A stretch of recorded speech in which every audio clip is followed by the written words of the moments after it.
Hi guys, എല്ലാവർക്കും സുഖമല്ലേ?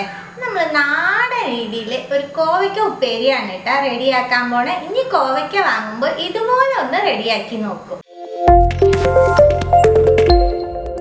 പാനിലേക്ക് 1 ടേബിൾ സ്പൂൺ വെളിച്ചെണ്ണ ചേർക്കുന്നുണ്ട്. ചൂടാവുമ്പോൾ 1/2 ടീസ്പൂണിൽ കുറവ് കടുക് ചേർക്കാം. കടുക് പൊട്ടുമ്പോൾ ഒരു ചുവന്ന മുളക് ചേർക്കുന്നുണ്ട്. കുറച്ച് കോവയ്ക്ക എടുത്ത് നീളനെ നുറുക്കിയതാണ്, അതും ചേർത്ത് കൊടുക്കാം. കുറച്ച് വേപ്പില, 2 പച്ചമുളക്, പകുതി സവാള നീളനെ മുറിച്ചത്, 2 ക്യാരറ്റ്, ഉപ്പേരിക്ക് ആവശ്യമായിട്ടുള്ള ഉപ്പ്, 1 ടീസ്പൂൺ മഞ്ഞൾപ്പൊടി എല്ലാം ഒന്ന് മിക്സ് ചെയ്ത് കൊടുക്കാം.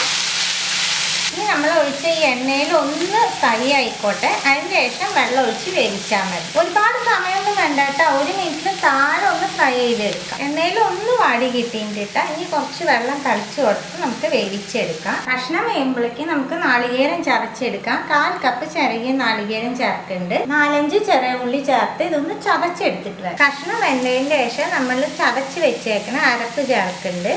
അരപ്പ് ചേർത്ത് ഒന്ന് ഇങ്ങനെ മുകളിൽ കഷ്ണങ്ങൾ എടുത്ത് വെച്ച് കൊടുക്കുക കേട്ടോ. ഒന്ന് ആവി കയറിയാൽ മതി, ഒരുപാട് സമയം കുക്ക് ചെയ്യണ്ട. നമുക്ക് ഇനി എല്ലാം ഒന്ന് ഇളക്കി കൊടുക്കാം. മിക്സ് ചെയ്ത് കൊടുത്ത് ഇനി നമുക്ക് ഫ്ലെയിം ഓഫ് ആക്കാം കേട്ടോ. ഇത്രയേ ഉള്ളൂ, സിമ്പിളായിട്ട് റെഡിയാക്കാൻ പറ്റും. ഇനി കോവയ്ക്ക വാങ്ങുമ്പോൾ ഇതുപോലെ ട്രൈ ചെയ്ത് നോക്കോട്ടെ. നിങ്ങൾക്കൊക്കെ ഉറപ്പായി ഇഷ്ടമാവും. ട്രൈ ചെയ്ത് നിങ്ങളുടെ ഫീഡ്ബാക്കൊക്കെ അറിയിക്കുക. പുതിയൊരു റെസിപ്പി ആയിട്ട് അടുത്ത വീഡിയോ കാണാം. See you. Bye.